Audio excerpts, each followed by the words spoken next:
Psalm 127:3. Children are a heritage from the Lord, offspring a reward from Him. This suggests children are a precious gift from God to be valued and cared for.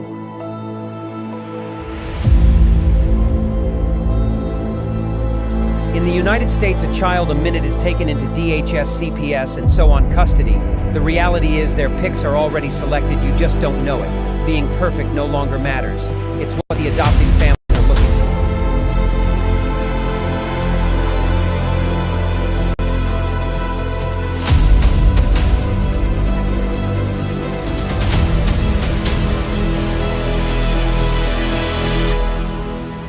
Who is it stealing the children, you ask?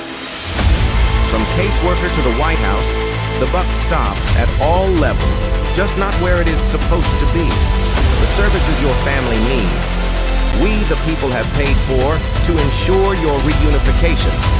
Title IV says, reunify at all costs. United, we stand means nothing to us when it comes to family values.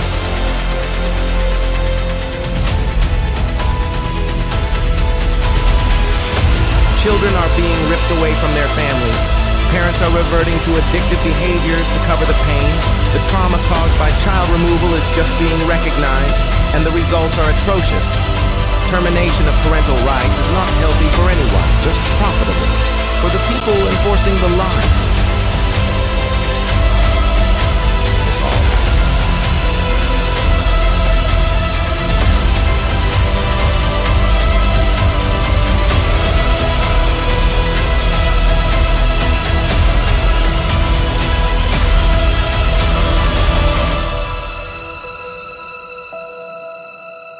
It's time Washington listens to the cries of our children, the wails of their mothers, and the rage growing in the fathers. These are our children. Keep your damn hands off them. We are coming to act on the behalf of the children God gave us to protect, and you kidnapped.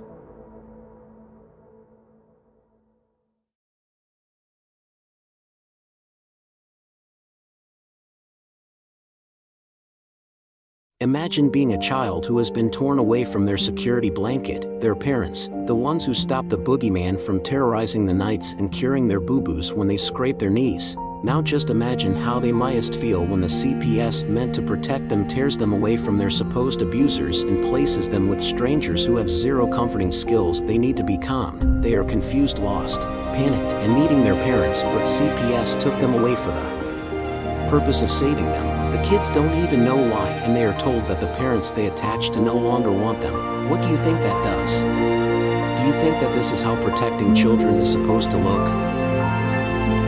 Abolish CPS.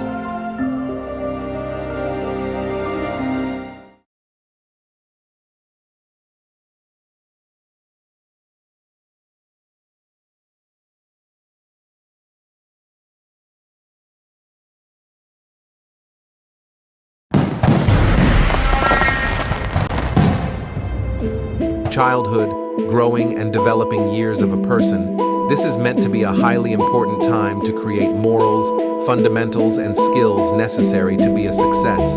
Instead, the trauma CPS creates in these young minds set a path of disaster, and statistics prove it. In nearly 90% of their cases, the trauma is unnecessary. Time is the one thing that can never be given back. CPS takes away moments in life that can't be replaced. The time just keeps going, doesn't mean a thing anymore. They left as children, and it's up to them when they come home if they know who you are.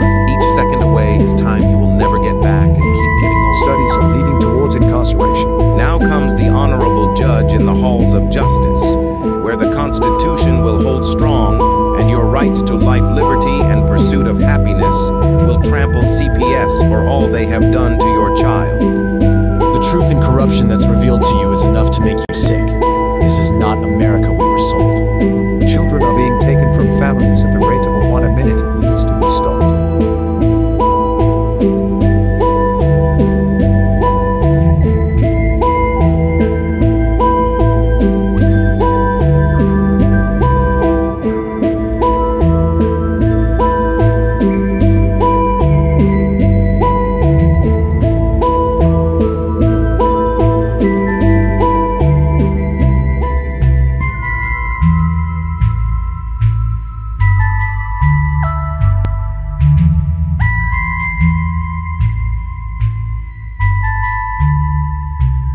It's time to wake up and abolish CPS.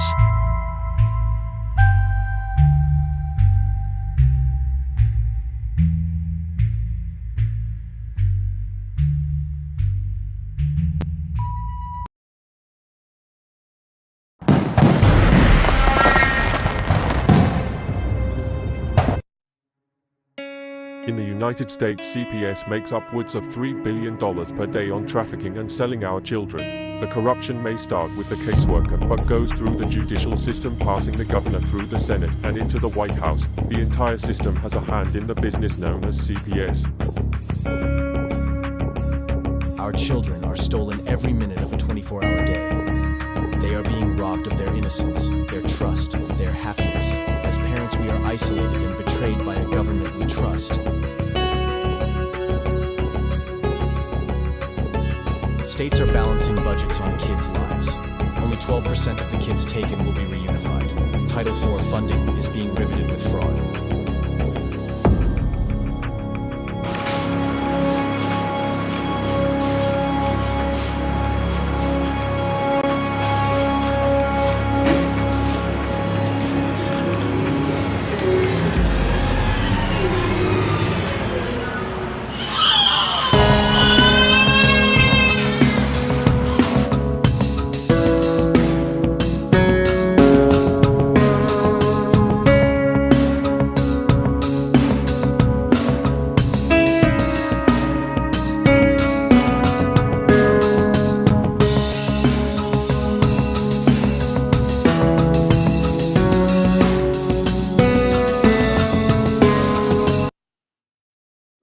What's up, everybody? Welcome to CPS Victims Hunting Justice Memorial Day version here.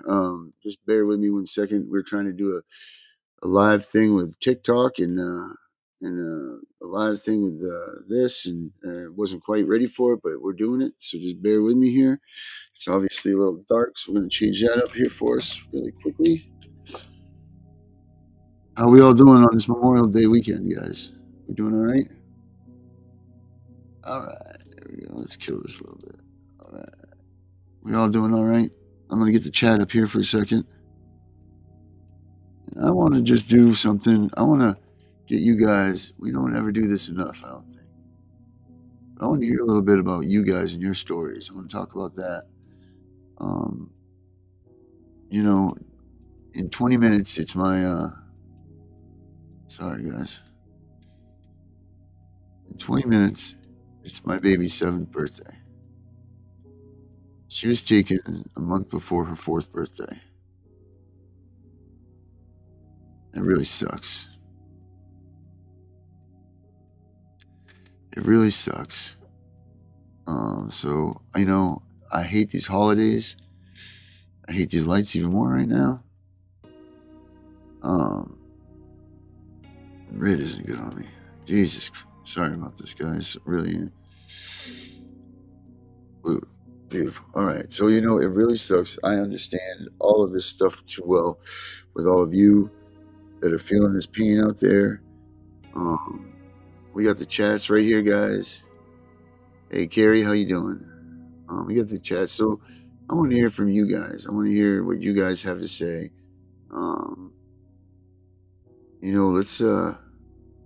Let's have a little Memorial Day together, right? I'm waiting for Melissa. She was here with me earlier. We watched a little bit of some movies and stuff. We'll watch some stuff, some Nancy Schaefer stuff. We'll watch maybe a little bit of that Sentence Finance. I just felt like the best way for me to grieve my thing with what I've got going on was to be here with my people right here. Maybe together we'll all come up with something, right? So, yeah. Anyway, there's the chat right there on the side, guys. Please make sure that you go ahead and talk to us here. I'm trying to do this TikTok thing, but I think I'm failing miserably at it. What we can do is we could do a call-in. If you guys want to do a call-in, you can get me at 207-200-6982 if you want to call in and tell me your stories. If you want to get it on the air so people can hear it, Again, that number is 207-200-6982. And we can we'll talk about what you've got going on and how it's going, and what you've done in your life to better yourself, to seek the justice that you have found against CPS. Because I think that's what we all yearn for, we all need. So I think that's a very important thing. I think that it's very hard to just deal with this stuff, right? So that being said,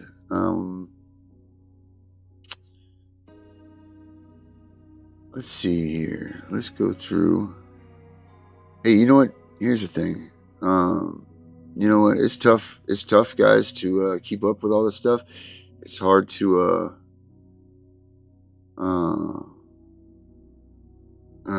yeah, it sucks, Gary. I'm sorry, but hey, you guys support the stream right here. Let me move that chat thing. But you can support the stream right there. It costs a lot to run these websites, to run the videos and all that stuff. So if you guys can, donate anything, that would be really cool. You can do it just by this QR code right here. That would be wonderful. And we also have, other things that you can purchase. I mean, we have the Baller CPS. I mean, we got Property of Mom and Dad t-shirts that can be purchased. We've got CPS Punisher hoodie, t-shirt, sweatshirt, my personal favorite. Actually, this is my favorite here. Really, a Baller CPS. Now look at in this one here, the face goes all the way over the pocket. It doesn't do this weird cutoff thing. So don't let that fool you. I changed the design, so the face is actually in full suit here. It's not just chopped up like that.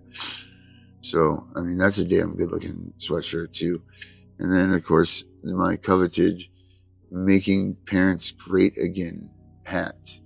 I won't say who that looks to be as far as politician that might wear this, but it is somebody that we all know. And check out that, man. I've got one of these hats too. Making Parenting Great Again, and it says "Stop CPS Corruption." So check that out. All right, so check that stuff out, guys. I don't know if any of you have ever been to the Abolish CPS website, but if you haven't checked it out, you definitely should. Go to abolishcps.com. There's a bunch of information there for you. There's chat rooms there. There's all kinds of stuff that's there. All right, we got a call coming in here.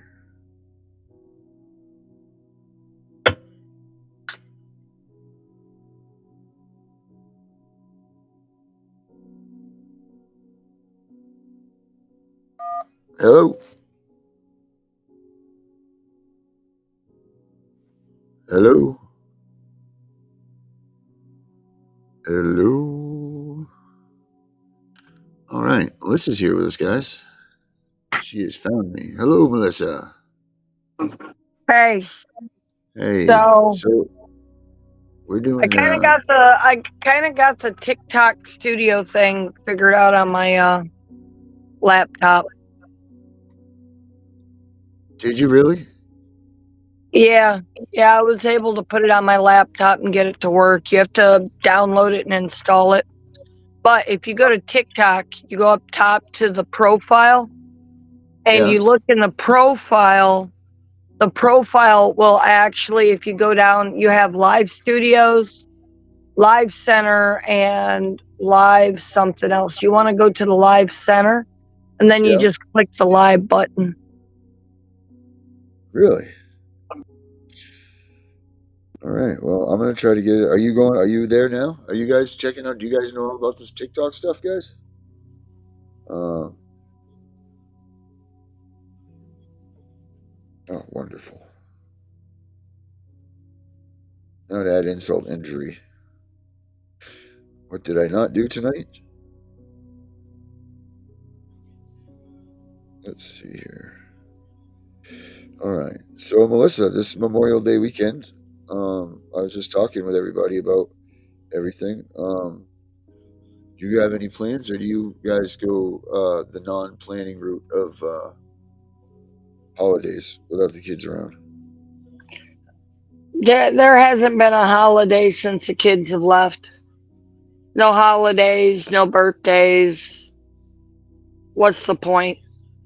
Right. Yeah, that's the way it So is. It's a, today I'm putting an injector pump in my truck. I even posted a TikTok while doing it, nice. asking all the older generation ladies, how many of them have to bail their kids out because they don't know how to check the oil? Oh, come on. It's got to be so many, right? I'll tell I you just what, learned how to change oil a few years ago. it's had over 400 views, and almost all women responded. A couple guys responded, but I didn't need the comment of, "Oh, that's hot." Come on, that got you. That got you. Dude, changing That my made you injector smile. pump, is not hot. Well, actually, yeah, it Oh, was it is hot. hot. It was Yeah, right 91 under your hood, degrees with the right? sun beating off the Yeah, hood. that's what I was going to say. Yep. Boy, those pistons were firing. Oh man, that's funny. Yeah, the Uh, pistons were firing and the sweat was rolling, and there wasn't enough ice water to stay cool. right. So about 1 o'clock, when the sun got overhead, I said, "Fuck this shit! I'm going inside for 3 hours." Careful, Jr. must be ready to fall out of the bed right now. Are you kidding? He's been trying to saw logs for about an hour now. Oh He yeah, he's wore got himself out. a. Yeah, no, we Yeah, we redid a couple generators today to get them ready to put them up for sale first of the week. Got a couple pressure washers done because I've been selling a lot of small engine stuff. yeah. Nope, at this So time I'm just biding time, waiting for the June 13th court date. yeah, I mean, I can't get here soon enough. I'm sure. I don't even think it's going to go anywhere. To be honest, I don't even think you're going to have a court date. I think these people are so realizing that they've screwed up that I think that you got nothing to worry about but getting the bedrooms ready for the kids to come home. Oh hell, That's my what I. house has been ready. But my attorney wrote a response to the Dingbats motion to quash. Yeah. Hey, why don't you explain to Oh, everybody what a quash is? quash, it literally Yeah. means squash. Stop, non-exist, dismiss. Why That's do why they I never call it? understood why they call it quash versus Yeah. squash. I guess they wanted to try to make it sound more intelligent, better. But really, yeah, it just means motion to dismiss. Motion to vacate its filing. Yeah. So that's really, I think that uh, I think that your stuff is going to just come way faster than you think. I really do. I mean, they don't have much left in there in the way of evidence. I mean, you got rid of the GAL. Now, I mean, who do you have to sit there and volunteer Well, so information you for know the. the GAL in that paper I sent you, if you remember, she says she's never made recommendations other than what has been stated in the open courtroom. Right. But you haven't read her motion to move the kids because all it is open statement.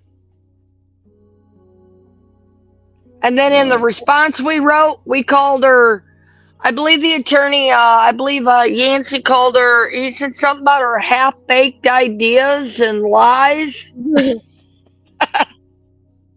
That's funny. Like, he literally just put it out there. Half baked, you don't even smoke pot. She might. Yeah, apparently so. Something's going on there. These people are crazy. I'm trying to figure this. I'm going to put us under learn. When it says add topic, I'm going to say learn. Is that right? Yeah, that's what I always put it under.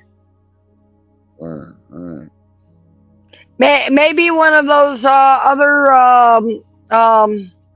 Random guest, don't pop in and say your content's inappropriate.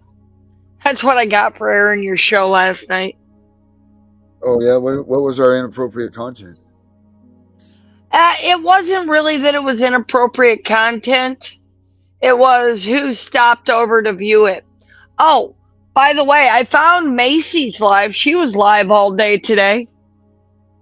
Oh, was she? You know, she was talking about winning her kids back and all that, but she didn't have any kids with her. She was baking cookies, and she had someone cash app her $10 because she was broke and she needed something for something she was doing. Oh, well, you know what? That's all right. You know what? She needed $10. She needed $10. To hell with it. You know, look at we've got Yeah, Carrie here. she was doing she was doing baked goods. And she was baking shit on her live.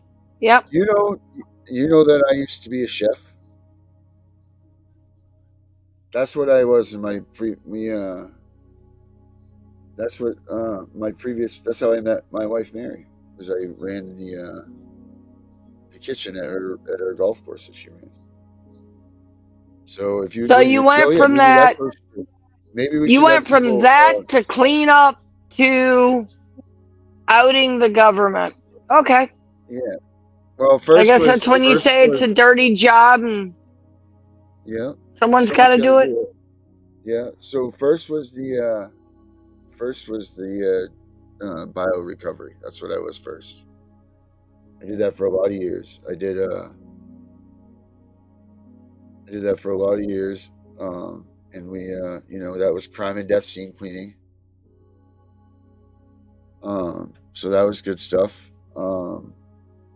I'm trying to figure this out here. We're on live. I got my TikToks on live list right now. See folks that was here. So I did crime and death cleaning first, and then I put restaurant stuff on the side, and then when they came and took our daughter, I put on. I went ahead and came to this, but I went to college for film production. I went to the Art Institute of Pittsburgh and got a degree in film production.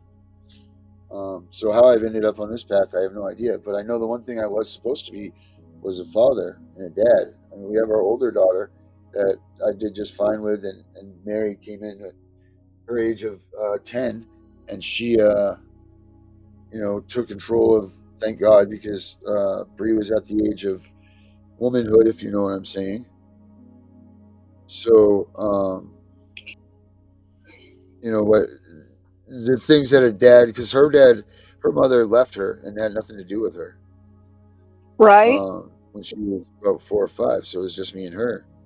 So thankfully, when Mary came along, it was just the right amount of time to do the things that maybe a dad shouldn't have to deal with his daughter. So anyway. Yeah, the monthly talk and the boy talk and all that. Guys just aren't easy about it. Yeah. So, hey, what do you hear about this finance stuff that we've got going on? What do you hear about this? Let's talk about this, because there's a lot of rumors and there's a lot of things going on that he said, she said, yada, yada, yada, crying about this, that, and the other, saying this person pointing fingers. Isn't at the end of the day, all of this stuff that we do supposed to be for the kids? So isn't that what this is all about? It doesn't matter who did or we did or this did or I did. I don't care who did it, as long as they did it, and that's it. That's all that matters. It doesn't matter anymore who, what, when, how, and whatever, as long as there wasn't things that were done. I just think people need to quit being petty. The claim to fame. There is more than enough people out there suffering that they can all split the claim to fame, and it ain't no big deal. Yeah, what's up, guys? Right. Yep. That's it. This isn't the thing that you should be getting a claim to fame in. If you're trying to get a claim to fame in this stuff, then you're in the wrong place. You know what I mean?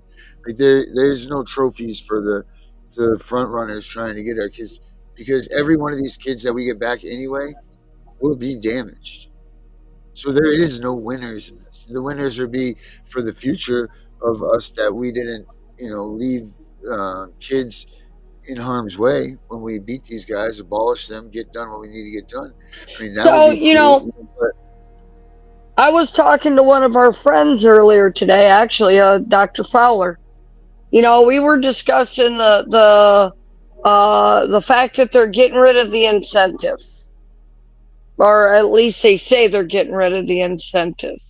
right, because And that's kind of a funny thing if you think about it, because I believe that's what our favorite CPS fighter Connie said, that's how they're getting paid, right? Isn't that how Connie said that they're getting paid well, now? It's through. so there's a general purpose fund of Title 4E, which covers like doctor's appointment. It covers the very basic of it covers the $500 check to the foster.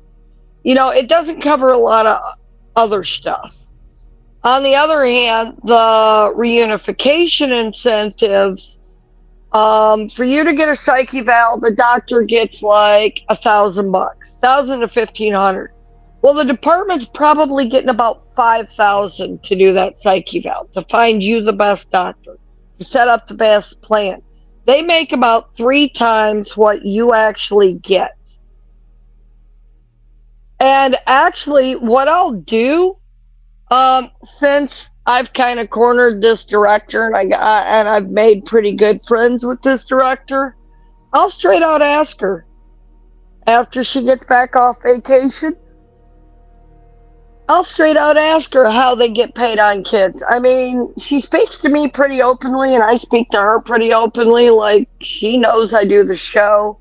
She knows that I'm willing to go all over the country helping families. Like, I didn't hide nothing to her. She understands that I am by no means stupid, that I am just being polite and professional, because it doesn't do my kids any good for me to go in there and show my ass, because then they'll cut off visitation, and then that'll upset the kids, and by the time you go back and forth with that, the only one suffering in the end's kids. So like I told her, I said, look, there's a lot of people here that have been playing me for thinking that I'm naive. I said, I am by no means any such thing. And then I sat down and I broke down to her my knowledge of ASFA and Title IV funding and so on and so forth. And she told me I was absolutely right. So when she gets back off vacation, I'll ask her dollar amounts, like what are the difference between the incentives and the standard general pay fund. What's the worst she's gonna tell me? Go screw myself?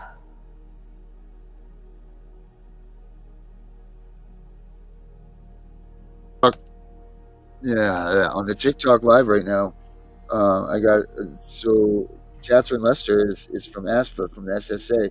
She wants ASFA abolished. We want Miranda rights. We want social workers to wear body cams. That's absolutely right.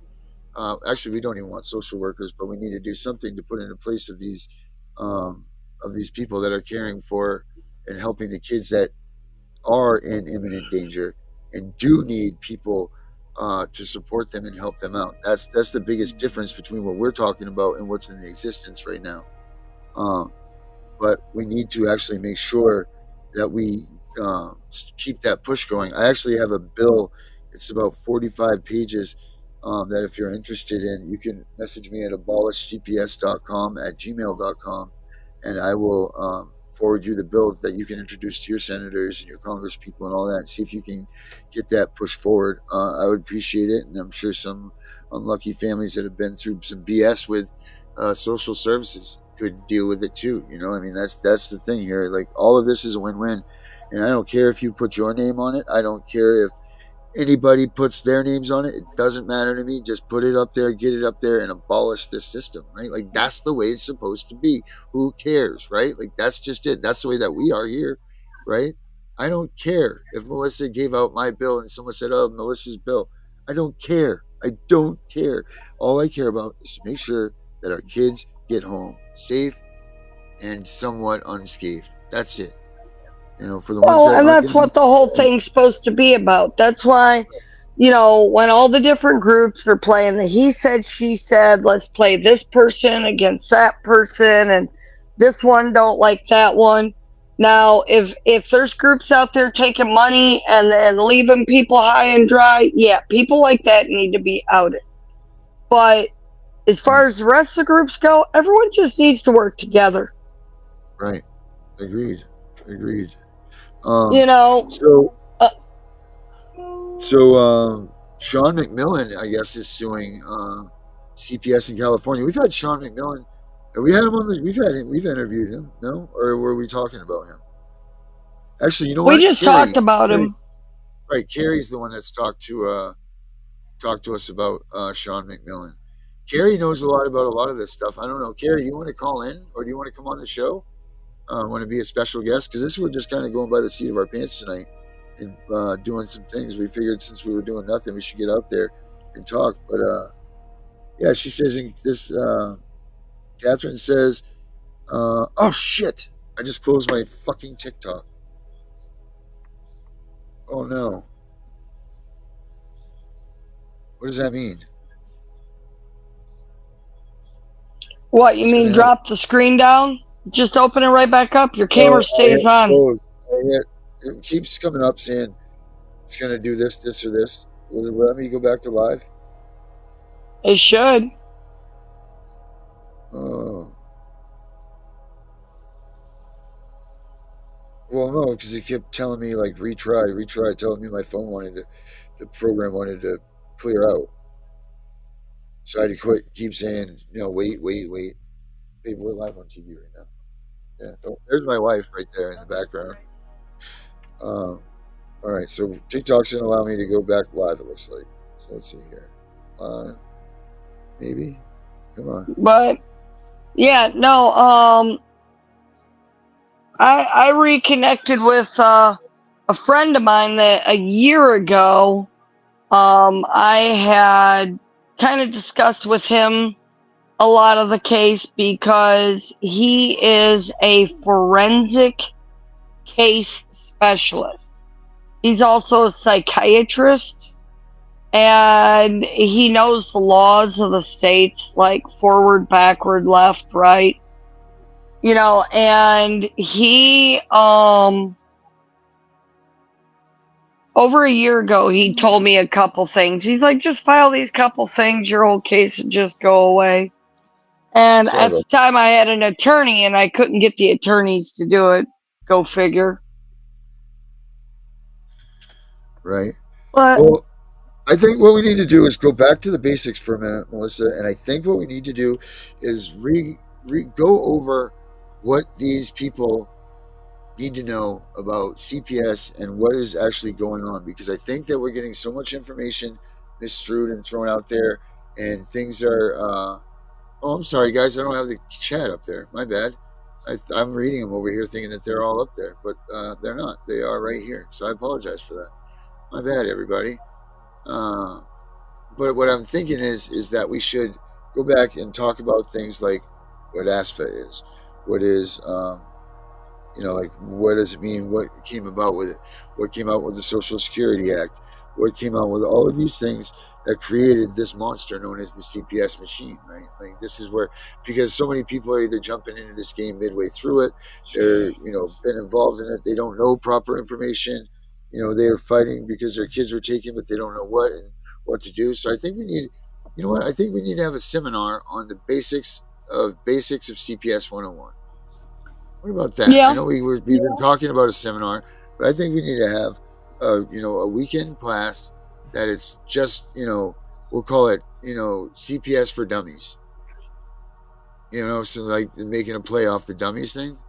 Why don't we do that? Right. And we can do it CPS for dummies, and we'll go over all of the essentials and all of the things that we need to have, and we'll incorporate some help from other people that we associate with. I'm sure that and maybe I could talk to Dean and see if he'd want to come on for an hour and speak, because that's what he does. He goes all over the country handling CPS cases.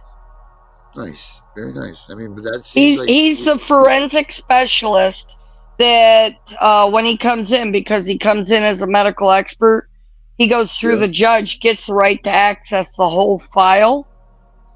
And Oh. then what he does is he goes through the file and then he makes a forensic report of your file. And he takes that information straight to the judge, whether it meets the burden of proof, doesn't meet the burden of proof. That's the kind of shit he does, and that's how he gets families home. So he's really kind of, a neat person. But as I was saying earlier, I was talking to Dr. Fowler today, and she's right now tied up in her little lawsuit thing with the judge. But we were discussing, I said, for how little, I mean, yes, they make a lot off of a child because it's a single child. But really, if you took that money and you broke it down to something simple, you can make some general purpose fund, some kind of tax, some kind of something that would just be so minute the average person wouldn't even notice. And it would not only offset that Title IV money that they're using, but it would Right. far exceed it. Not only that, if they're going to pay these people incentives, why not make the psychiatrist or psychologist? Why not make the parenting class teacher? Why not make all of them actually part of the department? So, like, if they remove your kid, let's say they find a risk of harm, they take your kid, okay? Yeah. Now they do the psych eval in house. They get paid $5,000 for the psych eval. All they got to do is cut the doctor $800, but it's all done right in house. Now that doctor makes a report that goes to the judge that says, "Okay, I've done this evaluation. This person needs 5 things," and then you get them to do the 5 things. But you do it all in house. You keep the money in house. That way they get to keep all their incentive money, and it forces the reunification. And if someone falls short, well, then that's kind of on them. But, at least then they would have more of a use of the incentive money to build something versus just throwing it all away like they've been doing.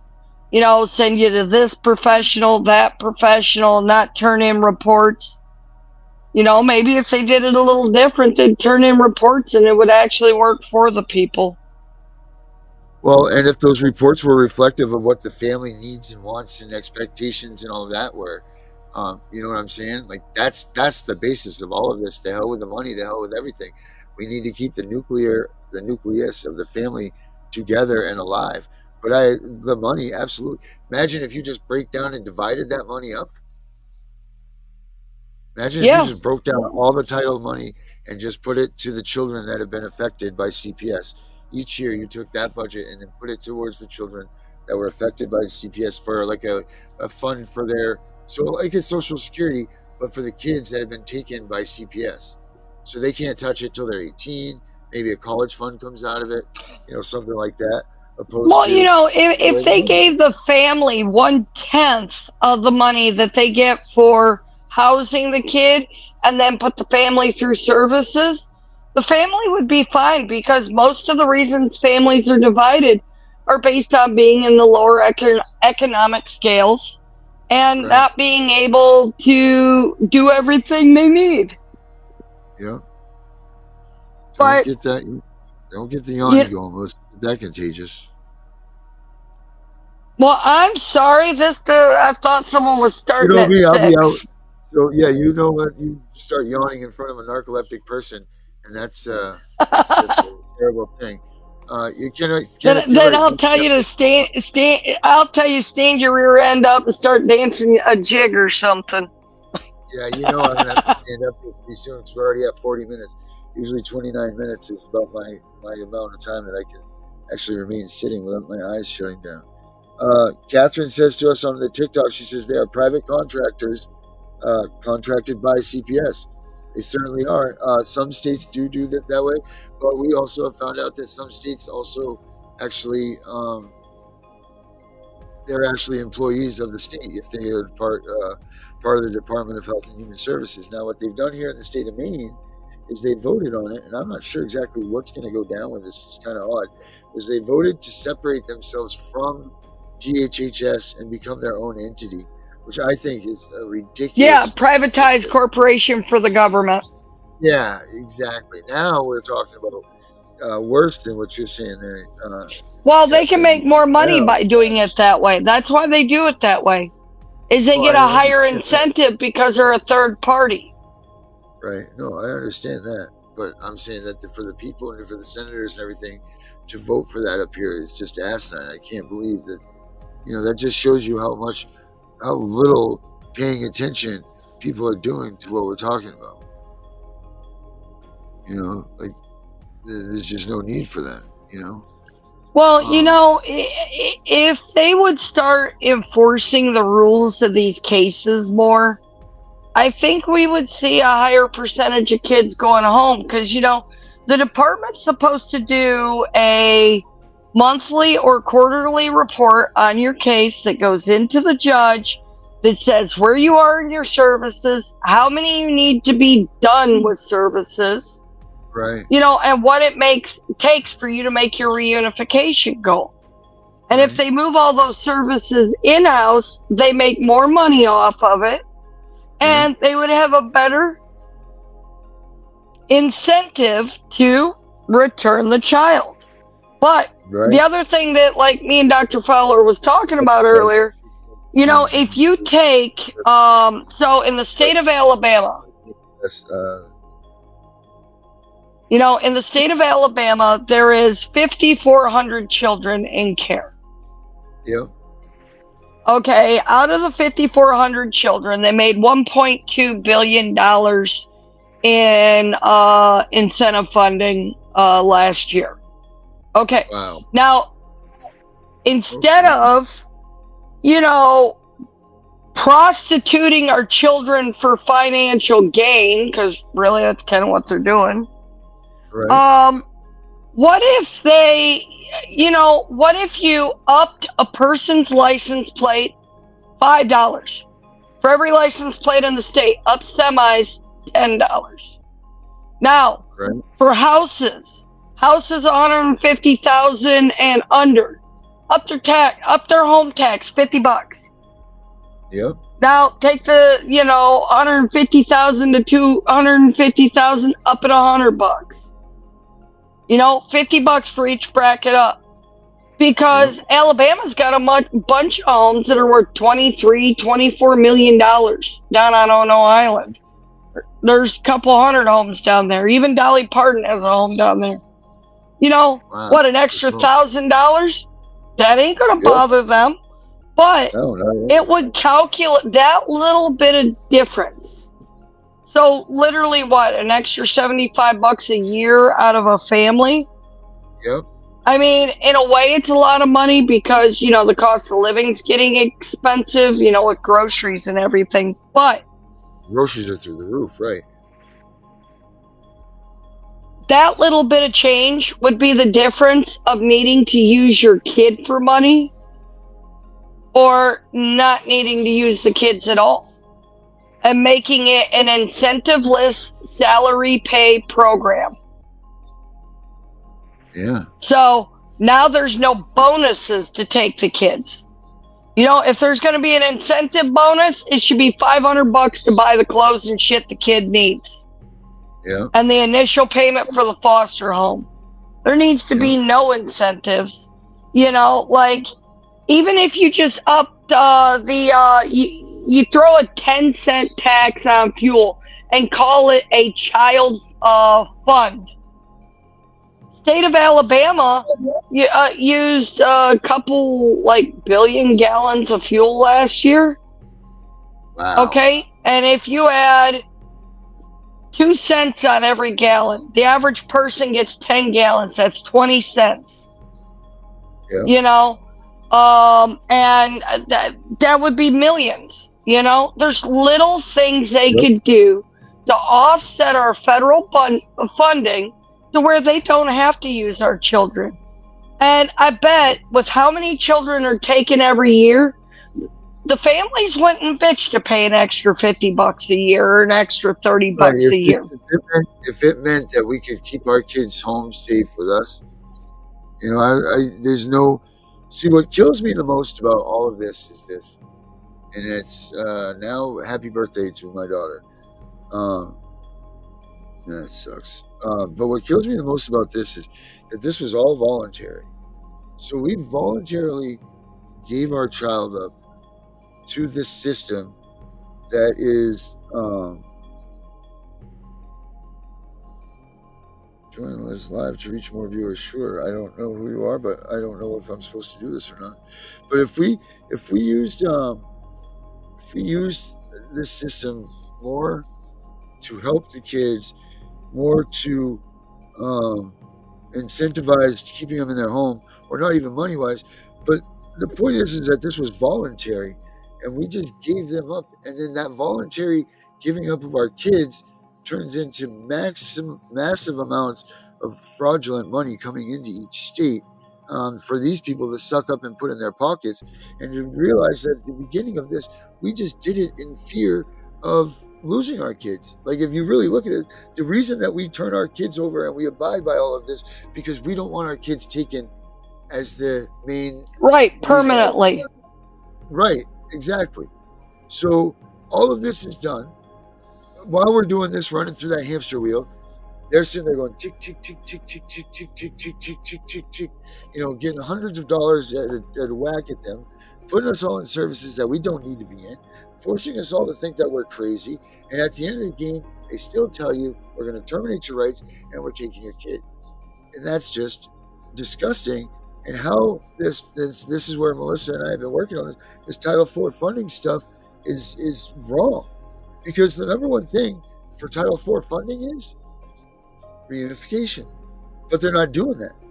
So all of these CPS places are doing this in fraud. So we have a letter that we have that, again, reach out to me at abolishcps.com at gmail.com, and we'll get you the copy of the letter that goes out to ask for any person. And I don't care if you send it out to your priest, your pastor, your guy at your grocery store, anybody that has any sort of power or pull to investigate the fraud that's going on in Child Protective Services, send them this letter so that they can get notices to them, and then they'll be able to get someone else to look into this matter, because there's so much fraud going on that needs to be stopped and caught up with, that we could potentially bankrupt each state. I am a firm believer that they're using adoption, or they're using these children's to balance the budgets of each state, because it's awful funny when the states are in a negative decline in their total state's budget and fiscal year, but all of a sudden they increase a couple of kids being taken by the state, and wada bing, wada boom, you've got a balanced budget all of a sudden. I mean, I know the state of Maine has had a steady increase of 6% plus for the past 5 years, that they've been adding all this money into the main program. Now, why, if you're adding all kinds of money into a program that is supposed to cater to and be all about reunification, why are the adoption numbers growing? And I ask everybody to look into that too in their own states, because there's a lot of this corruption and fraud going on, guys. There sure is. See, these are the things that they want us to bicker about, all this little stuff that they're trying to make everybody point and say, he said, she said, all that stuff. But in reality, we need to be paying attention to this stuff that I'm just saying to you guys. Because what do we have coming up in just months away here? An election that we could actually make such a difference in, that they wouldn't even be able to pull voter fraud, because we would all be coming out of the woodwork to vote. And I strongly urge that everybody needs to start doing that. In my newsletter that I have, we have the officials that are trying to run for that. But, these are the things that we've got to pay attention to. Stop all the drama stuff. We don't need to worry about who sent in more things or who sent in less things or whatever. We need to worry about how we're going to continuously move forward and keep this thing rolling so we change. So, speaking of election, I've seen something on one of the news stations where they were talking about Biden's intentional election fraud. all the open borders and how he kind of mandated that they just hand out voter registrations to everyone. The person, it was someone from the House. Actually, they was talking about Mayorkas's impeachment. Okay. And they was talking on the news to families, immigrants, saying, "Look, we know that everyone's handing you these voter cards. Please do not vote. You are not a legal U.S. citizen. It is a felony and a deportable crime. You vote, you will be deported, whether you have that voter's card or not." Hey, Because Biden has been giving the cards out to everyone that crosses the border because he's trying wow. to build him an unfair advantage. And the Well, we've sad seen that. thing is, these immigrants that are coming into the country straight out of prison, straight out of everywhere from all these other countries, are coming here, and even they're pushing for Trump because even though they know there's a higher risk of deportation under Trump, they all see what a babbling moron Biden is. Well, I mean, how can you not? I mean, I don't mean to be rude about the position of the office of the president, and I don't mean to speak ill of him, but Jesus Almighty. They Hey, openly said they had to dismiss felony charges against him because he was not sound mind enough to stand trial, but they referred to him as a nice, doddering old man. oh my gosh. Hey, Lost Mama said in the TikTok, she said that CPS workers in New Hampshire, they don't even talk about reunification. That's not even part of their vocabulary. That's funny, Lost Mama. I'm right here in Maine, so I hear you on that one for sure. Um, it's pretty disgusting. Um, man, let's see here. We're getting a phone call, but I don't know if this is. Oh shoot, I can't answer because of the TikTok, right? So I've. Oh gosh, sakes! Something bad just happened. I went down. Yeah, You you're guys. dropping crap again. Yeah, the phone's vibrating. I'm getting a phone call here. And I told everybody to try to call in if they needed to call in and talk their stories. So maybe we shift that to your phone number, Melissa, if they've got a story. But check this out, people in TikTok that are watching. Are you still live on TikTok too, Melissa? No, I just set up the studio because I was going to try to link the show in live. Okay, so listen up, guys that are watching me on TikTok. I don't know a lot about this TikTok live stuff, but if you guys that are watching can comment or do whatever you got to do to make this so that this is a popular thing and that we can get people listening to us and watching. Like if you guys could do whatever, push buttons, make little things bling up. I don't know what we got to do, but please do these so we can get this thing out there and known. I really appreciate it. I really appreciate it a lot. And like for you that are just joining us, what you're hearing is that's my co-host Melissa from CPS Victims Hunting Justice. It's from our YouTube channel, CPS. YouTube.com/abolish CPS. That's what our YouTube channel is. We have our live feed going on that right now, so you can watch that. And that's every Monday through Friday, 9:30 ish. We try to hit for 9:30, but sometimes it's 9:40 or sometimes it's 9:20. Whatever one we seem to be able to do. But you should check it out Monday through Fridays. So yeah, please, guys. With TFI and DHS. What is this? Debbie Anderson is saying she's having problems with TFI and DHS. What is TFI, Melissa? Do you know? What state is she in? Let's see. TFI. Debbie, which state are you in? Kansas. Kansas. So yeah, she's in Kansas. So TFI is let's take a look here. Let's see.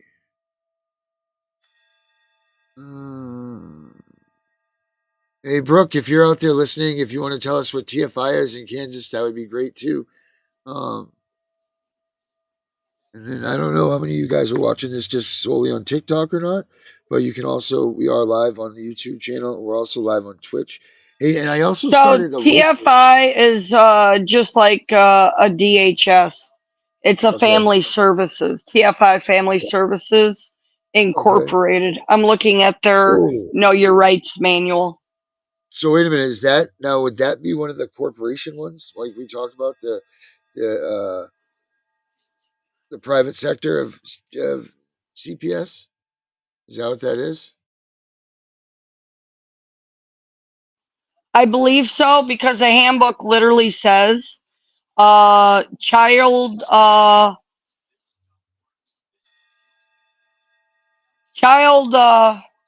child handbook, the foster care manual of knowing your rights. Okay. We should have a copy of that. So I do got a copy of it. All right. If you I could just send that to me. downloaded it. All right. Debbie Anderson. And then she wrote Medicine Lodge. Whatever that means. Lost Mama, thank you for the lightning bolt. I appreciate it very much, guys. I'm just learning this TikTok stuff, so bear with me here. I mean, there's so much of this stuff coming in, and I appreciate it, guys. This is great. Very excited about this.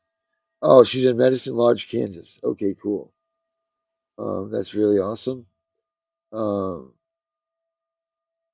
I don't know, guys. What do you think? Are we doing all right here with this TikTok? I mean, are we getting things done the way that we like to? I mean, I strongly encourage that you guys should check out our YouTube live stream too. But So Darren, I just sent you the TFI manual to your internet text. okay, yeah, I'll change that over. That way you can pull it up on the computer. Okay, excellent, sweet. We're gonna get that big up there. CPS is bigger than just problems in America. It's a worldwide pandemic, really. Yes, Brooke, it sure is. It sure is. Well, at least the Brooke, nice thing, we harvest less organs in the U.S. than we do in other countries. yeah, Unfortunately, we sell more of them into sex trade. So, yeah.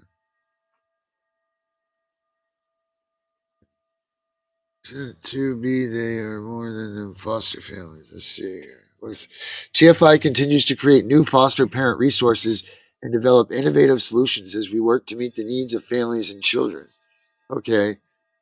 Seem to be they are more there for the foster families. Oh, okay, seems to be that they're there for the foster families more so. So, Debbie, what's the problem? If you won't mind us asking, what's the issue that you're having out there? Maybe we can brainstorm with you a little bit, and we can figure this thing out. If you want to go ahead and let me know, that would be cool. I'm looking here for this. heck, why don't you ask them if they want to come live on the show? It's not like we have to shut down at an hour. We just choose to shut down at an hour. You can pin a comment now. Tap a comment to pin moderation. All right, that's cool. I can pin a comment now, so that's cool. So that must mean we're doing something right, guys, right? I'm getting extra functions. I saw your comment on how to see. All right, I'm just waiting for Debbie. You guys can also, you could come to youtube.com at Abolish CPS. That's our room there at CPS Victims Hunting Justice. We appreciate all you guys joining us tonight. We don't know, we just kind of did this to Wim at tonight. So, you know what? I'm gonna do something right here real quick, Melissa. I'm gonna give us a 1 minute break here on this while I look for something. But remember this video? I've been playing with the video stuff. But let's take a look at this one.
Hey, Melissa, you remember that one? That video? That was great, wasn't it? Remember that one? The first ones.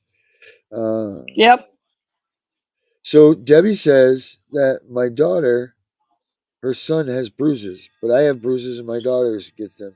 So I'm guessing that what someone's saying is that the child has bruises, and they're saying that they are that from some sort of a harm or something.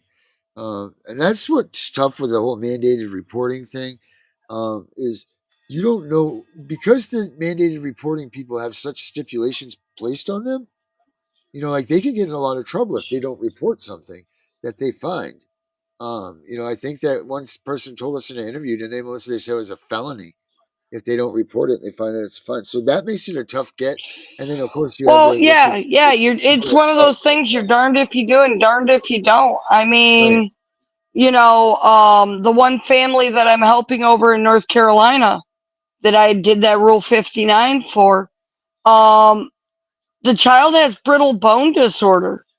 They arrested the grandmother, they arrested the father, they arrested the mother, and they treated them as if they tried to kill this kid. But this kid wasn't even in their care. This kid was in the Right. hospital as a newborn infant with Oh, brittle bone. wow. And now they're trying to do a guardianship to some estranged cousin, couple times removed, and some other stuff. And they have medical proof, and their own attorney didn't even want to turn it in because he had prejudged that they must be at fault and wouldn't even look at the facts, wouldn't turn in the proof. So medical cases are very hard, but if you have a family where you have a parent that bruises real easy, then there's usually something genetic with it. And you need to look to see if the child may have something also. Because some of the sickle cell disorders and some of the other blood cell disorders actually Right. causes bruising just from sleeping. Sleep on your side too long, Right. you'll wake up with a big bruise. Right. Wow. It's just, see, those things are just getting out of control with how they are allowed to be with this reporting. And then we talked about, so there was something that was said about the doctors though, right? Like the doctors, um do I remember correctly that they are on a less stringent reporting system than the nurses would be, or the nurses are the ones that do the reporting for the doctors, right? Is Yeah, that what the we were? the head nurse of the floor, Yeah. if they have concern, what they would call the charge nurse, if she has concerns that would meet the level of self-reporting, they would then turn it over to the hospital social worker with the file, and then they would assess whether they can intervene or if it needs the state intervention. So yeah, so that's the way that works there. Um, so I mean, it's just tough, like it makes parents almost second guess whether or not they want to bring their kids to the doctors if they have a bruise, right? Like you're scared to death to bring your kids in to, because they got, say if the kid fell down and he banged his cheekbone off, that the infamous corner of the table shot, and we've all gotten it as adults and as our kids have gotten it, like they fall off their bed and they get the corner of the nightstand to the eye, or one of those things. But if Right? you bring that child into the hospital, they're going to say that they're afraid that it has a black eye, so you must have clocked it, and now you're under investigation by CPS, and your life has just been destroyed because they're not just going away like you were just saying. There is no just like, oh, I'm out of here. Do do do do do. You know what I mean? There's way more than that than what's going on here. Well, So and more than that, like, they wanted me to put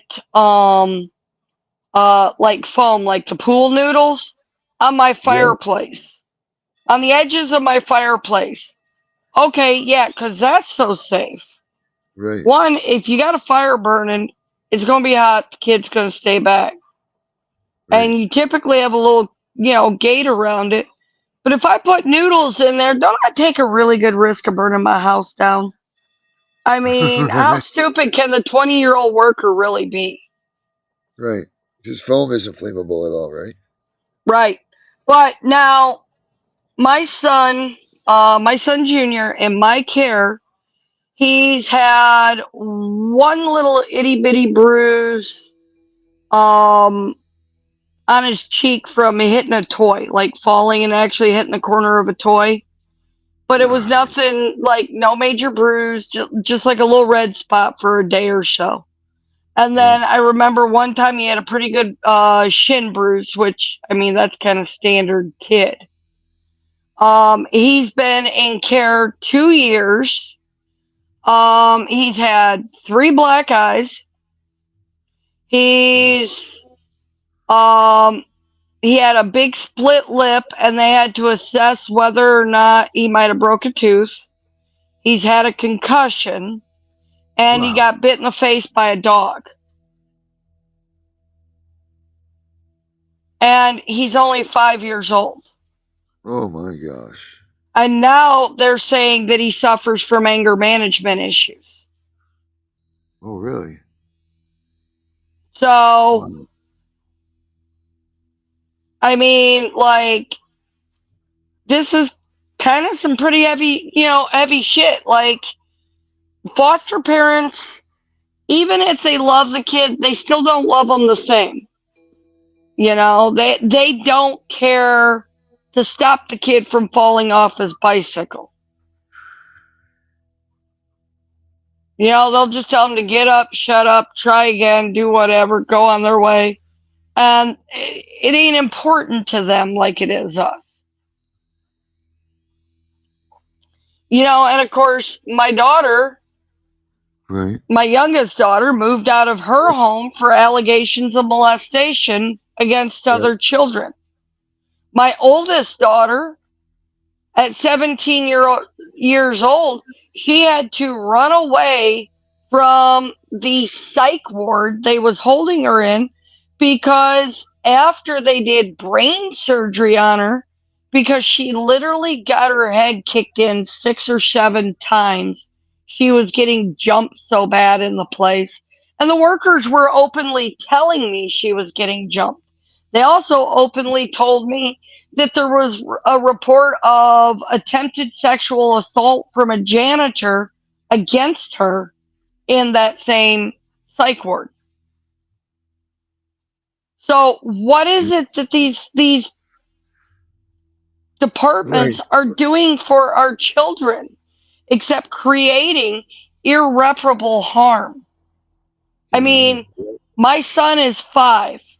He went in there just as he was turning 3. He has been moved through 7 foster homes, Thank you 9 guys. daycares, and he's getting ready to get kicked out of school. He now has anger management problem. He has little scars on his face from getting attacked from an ankle biter. I Uh-huh. mean, how's he ever going to trust anyone again? Well, there's another issue that we need to bring up is the trust thing with the kids that get taken out. They get removed away from their families.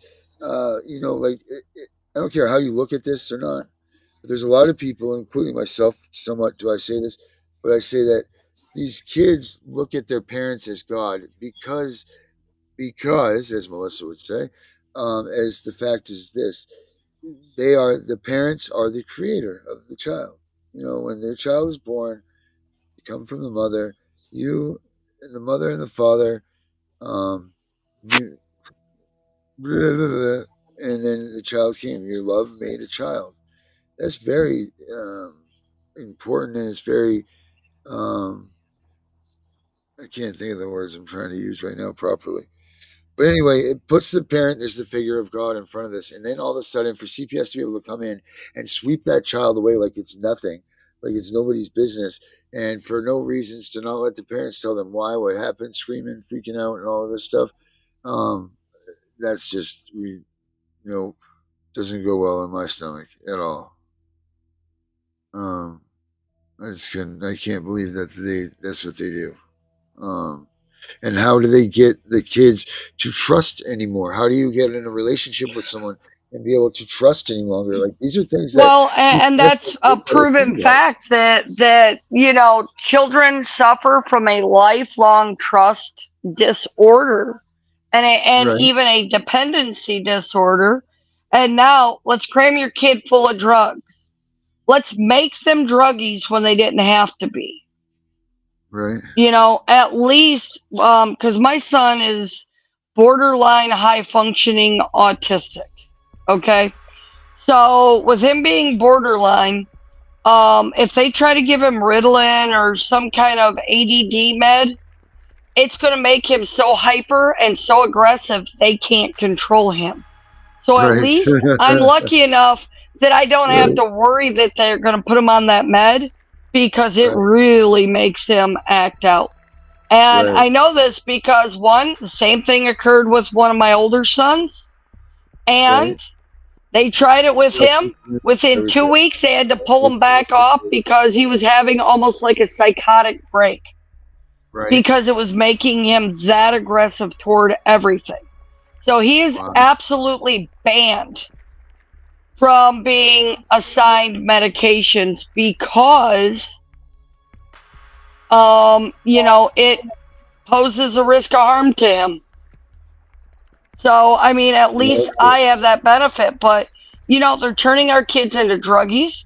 They're Yep. making them it is proven that a child in foster care 7 years or younger, all the way down, they talk about the age of 2, so 2 to 7, that after the child comes out, even if it's only a short time stay, that they will have lifetime trust issues to where they are less likely to have a functioning marriage. Yeah. They are more likely to turn toward crime and drugs because of there's more alcoholics that come from it. Therefore, most of the people that are ending up in jail at some point has had something to do with the department.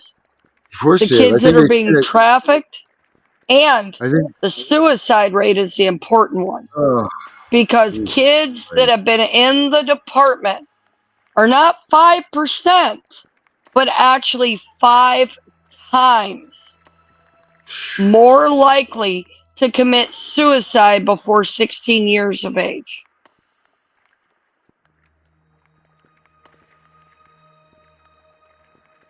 So, that's kind of a scary thing.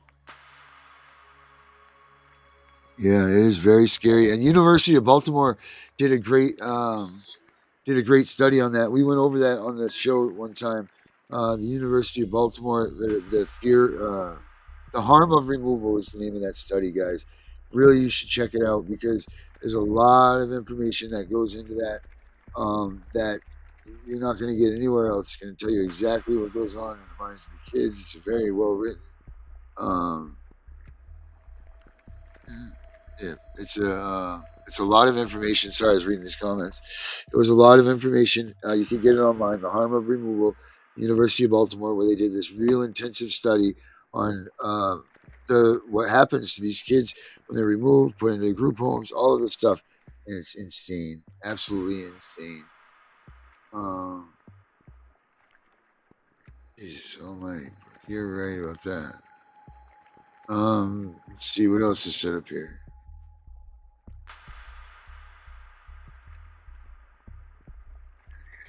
Especially if you've had a case before. Geez, this is going really well, Melissa. This just coming out doing some random things here. This is really cool, guys. I want to thank everybody for coming out and participating in this. I know that it's not, the woo party animal Friday night that we should be at, but it's not. We're here with you guys, so that's where we picked to be. Was here with you guys so that we could share this holiday with you guys and not be sitting around pouting and crying, but feeling at least well enough to make your face known on this holiday weekend and maybe throw some Well, shoes and on and honestly, Darren, kid, maybe if you get freed up a little earlier in the day, maybe we'll run one earlier tomorrow and see if we could get Connie to come on since it's a weekend. yeah, I'll try to work on her first thing, so not Connie, but the flowers. But yeah, I wouldn't mind doing that. So we could get that done. I know it's late here. I don't know how many. Right, Brooke? They can't stick us all in jail. They can sure as hell try, but they can stick it somewhere. That's for sure. Well, Um, and hell, they can't keep you forever, even if they do stick you in jail. what are they going to stick her in jail for? But, anyways, Yeah. Good one, Melissa. I think I've got to stand up. I'm going to take a second here and ring out my take my time out here. I have narcolepsy, people, so if I sit down for long periods of time, when you see me doing this on the show at nighttime or whatever, it is that my narcolepsy is caught me, and I don't know it's even happening. So we have a alarm system of people, whether they call me, whether Melissa, makes fast work out of the screen or whatever. So it will happen from time to time. I don't even feel it coming on. Sometimes I feel it. It to me, it just feels. I'll just get up and I'm like, oh, whoops, and 20 minutes has gone by. So. Yeah. So I'm gonna take a second here, Melissa. Let me stand up and let me get my shake my brain out a little bit so I don't fall asleep right now. So it's never because I'm bored or anything. That's not what any of that comes from. Um. So there we go. All right. So Melissa, what do you think about little Nancy Schaefer speech or something? You want to put a little Nancy Schaefer on? yeah, and I also had a comment for Brooke. Brooke, I'm going to send you a link to my buddy's page. Reach out to him. He's not very, or at least he didn't used to be very expensive or anything on a consult. He is a forensic case specialist. He will know how to overturn your shit. If anyone's gonna know, Dean's gonna know. And he's not some Joe Blow, fly by night kind of person. He worked on the Michael Jackson case. He was the forensic file auditor that went in and determined whether or not Michael was murdered, suicide, or overdosed. You know, like he's handled very big cases. He's from down in the Miami area. He does a lot of work in Alabama, but he goes all the way out to California. And I'll tell you what, you want to talk about a mind like a vault. I haven't talked to him in a year, and I So sent him much a text information. message. Yeah, I sent him a text message. I said, "Hey, are you available to talk?" He says, "Well, hi, Melissa. I haven't heard from you in 11 months, and we were last discussing your daughter and her dependency disorder. How is Sarah?" Like, no joke. He just remembered it off the top of his head. Great guy. Bar none. Knows every trick of the trade for being able to catch the department before, during, and after. So, actually, what I'll do, I think I'll just throw the link for his page up on the general text, and everyone can download it. They can share it around. Yep.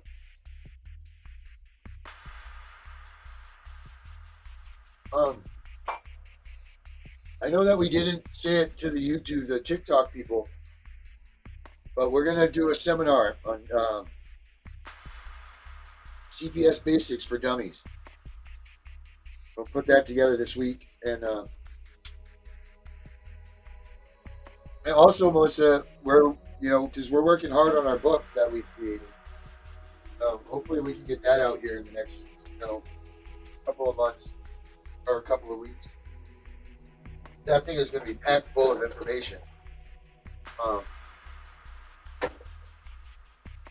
I know that you still have a little bit more work to do in it, as do I. But I'm really looking forward to that book because it's going to be the most comprehensive guide that there is for going to war with these guys. So that's something to look forward to too. Also, this week coming up, I believe that we do have. I will dare to say the leading toxicologist in the country coming on our show. I don't want to blast that out too much yet, but for him to come on the show this week would be pretty amazing, and he is amazing. You know that just as well as I do. So look forward to that. What else do we got coming up on the show this week, Melissa? Well, I think Sabrina was going to try to come on this next week.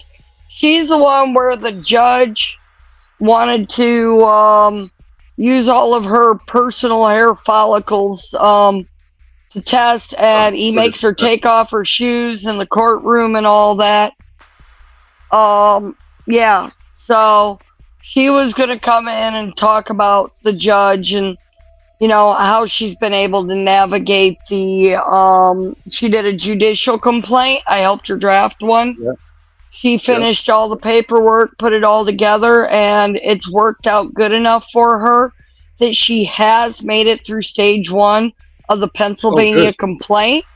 So now she's on a follow-up document where she has to label all the new harm and how she feels it applies. So she sent me over the story, and I'm applying the canons to it for her, and then I get it back to her, and she then turns around and files that part, and hopefully we'll have this guy off the bench. I mean, he's a chief justice. He's not just a Joe Blow, but women are coming in front of him on traffic tickets, on family CPS cases, and when he wants a drug test done, he asks them if they shave their coochie or not in an open courtroom so that he could use that hair to test. That's disgusting. That's absolutely asinine, disgusting, and there needs to be something done with that person for sure. That judge needs to be thrown the hell away from. Well, yeah, it's sexual harassment any way you look at it. That is so degrading to a woman. First and foremost, like the most beautiful objects. Darren, that'd be degrading to a guy.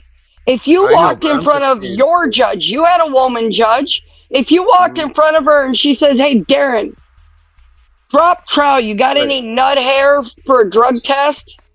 Right. Your jaw would hit the floor, and then you'd fall over, pass out, and maybe laugh a little. Oh man, I don't know what I would do. I would hate to see what my wife would do to them. That would be the one that would be scary. Jesus Almighty. Oh yeah, I can only imagine a male judge like that asking your wife to drop trowel for a hair sample. Yeah, no. She'd bitch slap the hell out of him. Yeah, that would be the last thing that judge ever asked. You know what? Here's a funny story. I was when we were in my TPR hearing, right? I had my nice it was my blue Gucci suit on, looking good and everything. But on there, I had a lapel pin that a guy who was a 9/11 responder had given me, and it said "essential as fuck" on it. Because they said during the pandemic that there was only essential employees. So he had this pin made that said "essential as fuck," and I wore that on this suit for years. And when I went to my TPR hearing, the judge pointed out that I had a lapel pin on, asked me what the lapel pin said, and then the bailiff took it from me, and I never got it back. But I thought that was just rude in itself. Like, there was no reason to draw attention to it. It looked like it was a lapel pin that fit on it, and they just wanted to do that to make me look like an immature brat or whatever, when in all reality, that pin was given to me by someone that was very prestigious and had done very courageous acts, and that was his pen, and they made me get rid of it, and I never saw it again. So, I mean, that alone pissed me off that the judge did that. So I couldn't even imagine being asked a question like what you were just talking about. That's absolutely sick and asinine. And if something does happen like that to anybody that's listening, man, you should please go ahead and make a complaint on that. And Yeah, also, well, and the thing is, her ex-husband is a druggie. He's abusive. You know, he's kind of a real piece. right? Well, the judge is trying to give him the kids, even though she's a Oh, right back. registered nurse. She works Yeah. full time. She passes all drug tests. He fails them. She passes them. But the judge sits there and just talks about what a piece of crap she is because she's a woman. Wow, man! You know what? If we need to get, you guys need to make sure you check out that show with us this week, because we need to get as many people as we can to team up with her and get